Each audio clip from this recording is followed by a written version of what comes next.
কুমিল্লার মনোহরগঞ্জ উপজেলার উত্তর ঝলম ইউনিয়নের শতাধিক অসহায় ও নিঃস্ব পরিবারের মাঝে ১০ টাকার বিনিময়ে ঈদ সামগ্রী বিতরণ করা হয়। শুক্রবার সকালে দেবপুর সরকারি প্রাথমিক বিদ্যালয় মাঠে দেবপুর ফাউন্ডেশনের উদ্যোগে এই আয়োজন করা হয়। প্রবাসী, স্থানীয় চাকরিজীবী, ব্যবসায়ী ও শিক্ষার্থীদের অর্থায়নে পরিচালিত দেবপুর ফাউন্ডেশন ঈদুল আজহা উপলক্ষে এই ব্যতিক্রমধর্মী আয়োজন করেন। ১০ টাকার বিনিময়ে ঈদ সামগ্রী বিতরণ অনুষ্ঠানে বক্তব্য রাখেন চাচাহার ফাজিল মাদ্রাসার আরবি প্রভাষক মাওলানা রফিকুল ইসলাম, নরহরিপুর ফাজিল ডিগ্রি মাদ্রাসার সাবেক প্রভাষক মৌলভী সুলতান আহমেদ চৌধুরী। এ সময় আরও উপস্থিত ছিলেন দেবপুর ফাউন্ডেশনের উপদেষ্টা পরিষদের সদস্য মশিউল আলম মাসুদ, সাইফুল ইসলাম, শাফায়েতুল্লাহ, আব্দুল হালিম, কামরুল হাসান সুমন, শরীফুল ইসলাম, মেহেদী হাসান রাফি, সেলিম সজীব, মহিদুর রহমান রাজন, ফাউন্ডেশনের সভাপতি সাজ্জাদ আহমেদ ও সাধারণ সম্পাদক শাহাদাত হোসেন সাইমন। ১০ টাকার ঈদ বাজারের প্যাকেজে ছিল ১ কেজি পোলাও চাল, ২ প্যাকেট সেমাই, ১ লিটার সয়াবিন তেল, ২ কেজি ওজনের একটি মুরগি, ১ প্যাকেট মশলা, ১ কেজি আলু। এলাকায় খোঁজ নিয়ে অসহায় ও দরিদ্র শ্রেণীর মানুষদের চিহ্নিত করে এই ঈদ সামগ্রী বিতরণ করা হয়। ১০ টাকার বিনিময়ে ঈদ সামগ্রী পেয়ে খুশি স্থানীয় লোকজন। ভিক্ষা করে সংসার চালানো একজন জানান, এই ঈদ সামগ্রী পেয়ে আমি অনেক খুশি, পরিবার নিয়ে খেয়ে দিয়ে এই ঈদটা কাটাতে পারবো। জিনিসটা তো ভালো হয়েছে, গ্রামের জন্য, গরিব দরিদ্র মানুষের জন্য এগুলো সাহায্য সহযোগিতা করতেছে, এগুলো তো ভালো। যারা করতেছে আল্লাহ যেন ওদেরকে আরো অর্থ সমর্থন দেয়, তারা যেন সামনের দিকে আরো করা পারে, এ হইল কথা।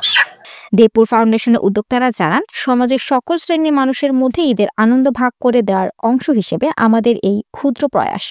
ভবিষ্যতেও আমাদের এমন ব্যতিক্রমী আয়োজন অব্যাহত থাকবে।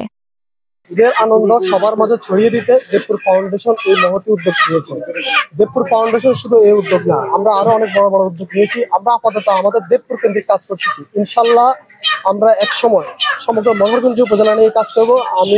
আমাদের যারা এই উদ্যোগে আমাদেরকে সহযোগিতা করেছেন আর্থিকভাবে, বিশেষ করে আমাদের উপদেষ্টা পরিষদ এবং প্রবাসী যারা আমাদেরকে সহযোগিতা, আমি প্রত্যেককে দেবপুর ফাউন্ডেশনের পক্ষ থেকে আন্তরিক ধন্যবাদ, মোবারকবাদ জানাচ্ছি এবং দেশবাসীকে দেবপুর ফাউন্ডেশনের পক্ষ থেকে ঈদের শুভেচ্ছা জানাচ্ছি।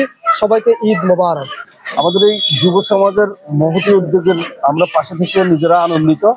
আজকে উদ্যোগের মধ্যে আমাদের আছে গ্রামবাসীর জন্য ১০ টাকায় ব্যাগ ভর্তি বাজার, এর মধ্যে আছে সয়াবিন তেল, চাল, মশলা, মুরগি, ১টা করে মুরগি, 2টা করে সেমাই আর ১ কেজি করে আলু। আমরা ব্যাগ ভর্তি করে সবার হাতে সুন্দর করে বন্টন করতেছি। সবাই আমাদের ফাউন্ডেশনের জন্য দোয়া করবেন, আমাদের ইয়াং জেনারেশন যাতে অন্য সব কিছু থেকে মানুষের সহযোগিতায় কাজ করতে পারে সবসময়। দেবপুর ফাউন্ডেশন এটা হলো ছাত্র, প্রবাসী এবং শ্রমজীবী, পেশাজীবী, সরকারি বেসরকারি সকল শ্রেণীর লোকজনকে নিয়ে গঠিত। এখানে সকলের অর্থ থেকে, নিজস্ব অর্থায়ন থেকে দিয়ে দেশের সকল মানুষের সাথে, বেশি দরিদ্র ধনীদের মাঝে ভালোবাসা, ঈদের আনন্দ দিয়ে যাওয়ার জন্য আজকের এই আয়োজন করা হয়েছে। আমি আশা করি আমাদের দেশের সর্বস্তরের লোকজন, যিনি পেশাজীবী, শিক্ষক এবং ছাত্র শিক্ষক যারা আছে, সকলেই আমাদের সাথে থাকবেন। ভবিষ্যতে ইনশাআল্লাহ আমরা আমাদের এই অনুষ্ঠানটাকে আরো বড় পর্যায়ে নিয়ে যাব এবং আমরা বড় পরিসরে ইনশাআল্লাহ আয়োজন করব। আজকে এই দেবপুর ফাউন্ডেশনের উদ্যোগে এই অনুষ্ঠানটি আমরা আয়োজন করছি। একটি উদ্দেশ্য হলো আমাদের যে পবিত্র কোরবানের আগে অনেকে দেখা গেছে আমাদের সমাজে গরিব, হতদরিদ্র, অসহায়, এতিম, তো ওনারা দেখা গেছে এই মাংসের ভাগ পাইতে পাইতে অনেক দেরি হয়ে যায়। তো আমরা ওই কথায় মাথা রেখে দেবপুর ফাউন্ডেশন এই একটা উদ্যোগ নিয়েছে যে আমরা যেহেতু ওনারা ঈদের প্রথমেই চিনি শ্যামার পাশাপাশি যেহেতু মাংস খেয়ে ঈদে আসতে পারে, এই আশায় ভিত্তিতে আমরা এই আজকের আয়োজন করছি।